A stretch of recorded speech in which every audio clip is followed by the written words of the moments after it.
Well, it appears the surge of violent crime involving guns in KwaZulu Natal still continuing. The police, Minister Bheki Cele, at the Inanda police station today after a shootout in Emachobeni in the last 24 hours. 6 people killed in a shootout with police. Police say the men were wanted in connection with a series of murders and robbery in the area. Meanwhile, Cele also saying he can't continue to see police officers being trained by government and then resigning to work for private security companies. David Bruce is a crime expert and analyst. David, good afternoon to you. We've seen so many shootings like this, particularly in KwaZulu Natal. At the same time, we seem to have many, many more guns in circulation. Is the increase in illegal guns driving this kind of violence? Well, it's certainly one of the major factors. The distinction between legal guns and illegal guns is not a clear-cut one, as there's quite a lot of seepage of firearms from the hands of private gun owners or the state into the kind of market for illegal firearms. In many ways the major the problem of illegal firearms is intertwined with the overall issue of firearm availability in South Africa. Where are all these guns coming from? I know some are stolen from the police. Where are the rest coming from? Are they being stolen from citizens? Well, that would be one source of firearms. One of the questions that's been raised, particularly in relation to gun violence and crime in KwaZulu Natal, has also been related to the role of private security companies. So it's been argued that in some instances private security companies are merely a front for forms of organized crime, and it's relatively easy for, once you've established a private security company, it's in some ways relatively easy to obtain access to firearms, and it's possible that those firearms are also being diverted towards illegal purposes. These security companies that you're talking of, and so many people have told me that you get these new companies, people are driving around saying they're a security company, they'll have a car, they'll have a high-powered gun. Who's actually behind this sort of explosion in new security companies there? Well, you see, I'm not necessarily very well informed on that specific question. Mark Shaw, who's the head of the Global Initiative for Transnational Organized Crime, has, for instance, suggested that, for instance, the taxi industry and in KwaZulu Natal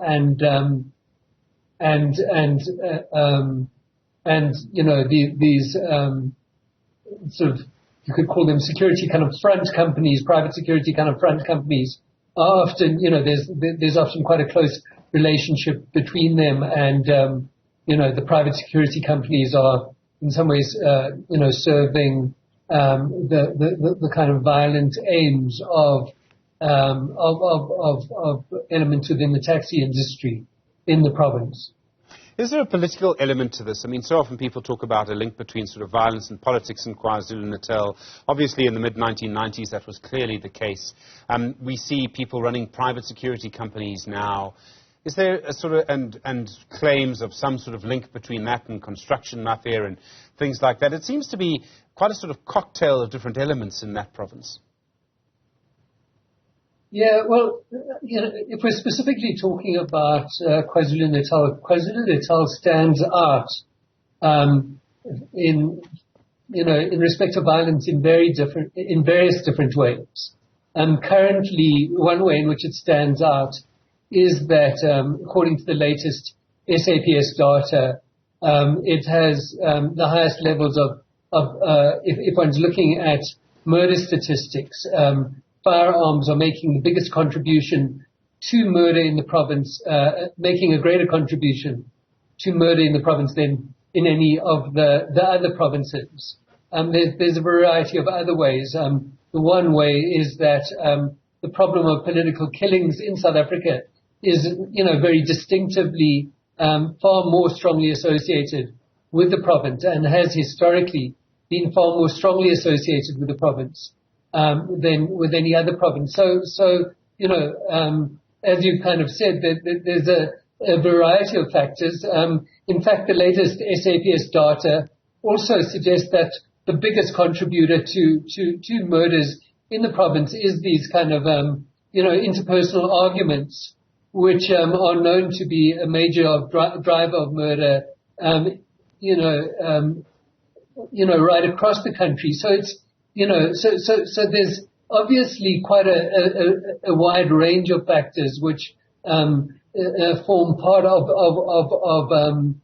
the mix of factors that are contributing to the higher rate of murder in the province. Bheki Cele, the police minister, says he's angry that his officers are being poached by private security companies. He says each officer costs about 1.1 million rand to train by government, and then they go to a private security company.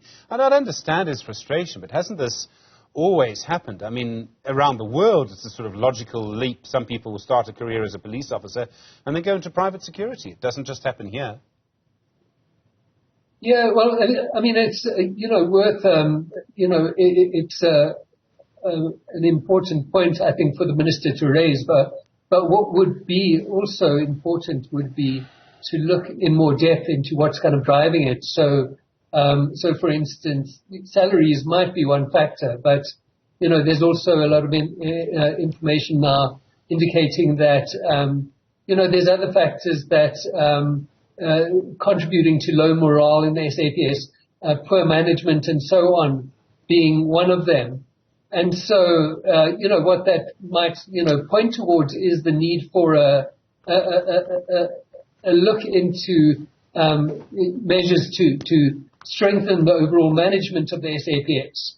It might not purely be highlight the need for, for instance, SAPS salaries to be more competitive than some that might be paid by some private security companies.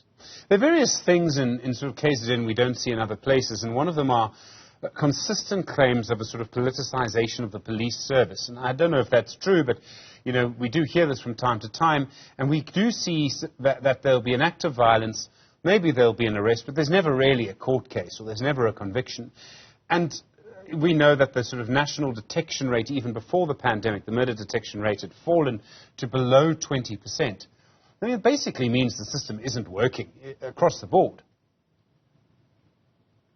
Right. Okay. Well, I mean, it's difficult to differentiate, within your question between issues that might be issues of national concern and issues that, are specific to KwaZulu Natal. The one thing, again, about KwaZulu Natal is a question about to what degree. So, for instance, if one is talking about the taxi industry, to what degree that enjoys some kind of type of political protection, and so to what degree, elements involved in violence and assassinations and so on that are linked to the taxi industry might themselves enjoy some type of political protection or have links to the SAPS itself.